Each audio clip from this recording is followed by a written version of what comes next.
যে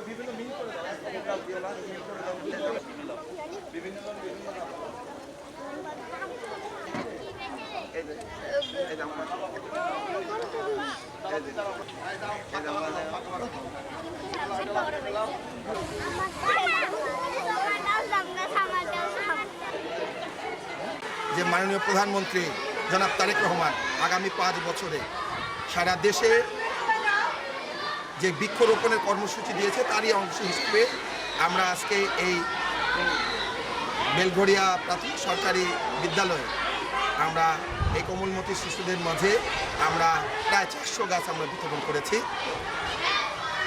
এটা পর্যায়ক্রমে আমরা নাটোরের যতগুলো স্কুল রয়েছে আমরা প্রত্যেকের হাতেই এই যেহেতু এখন বর্ষাকাল বৃক্ষরোপণের প্রকৃত সময়, আর সারা বিশ্বের যে জলবায়ুর যে পরিবর্তন, আজকে যে প্রাকৃতিক দুর্যোগ, এখান থেকে একমাত্র বাঁচার উপায় হচ্ছে বৃক্ষরোপণ।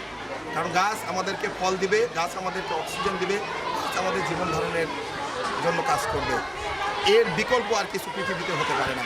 তাই আমাদের এই অংশে আমার জেলা বিএনপির সম্মানিত সাধারণ সম্পাদক আমরা এই জেলা বিএনপির পক্ষ থেকে আমরা এই গাছগুলো বিতরণ করছি। পর্যায়ক্রমে আমরা নাটোরের যে সকল উল্লেখযোগ্য বড় স্কুলগুলো রয়েছে আমরা সেই স্কুলগুলোতে আমরা পর্যায়ক্রমে গাছগুলো আমরা দেব, এবং আমরা চাইব যে এই শুধু আমরা নয়, সারা দেশে সকল শ্রেণীর সকল পেশার মানুষ যেন প্রতি বছর এই বর্ষা মৌসুমে একটি করে যেন গাছ তারা রোপণ করে, এই উদারত আহ্বান আমাদের থাকবে।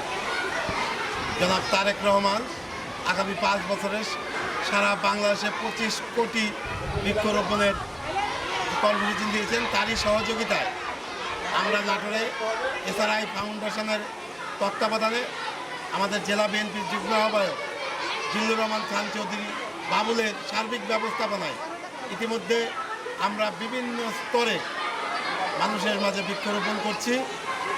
তারই অংশ হিসাবে আজকে বেলঘরিয়া প্রাথমিক বিদ্যালয়ের কোমলমতি ছাত্রছাত্রীদের মাঝে আমরা বৃক্ষ বিতরণ করলাম।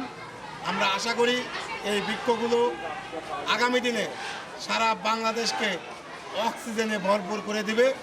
আমরা ফলজ বনজ এবং ঔষধি গাছ বিতরণ করেছি। আমাদের এই গাছ বিতরণ এবং গাছ লাগানো কর্মসূচি আগামী দিনে অব্যাহত থাকবে।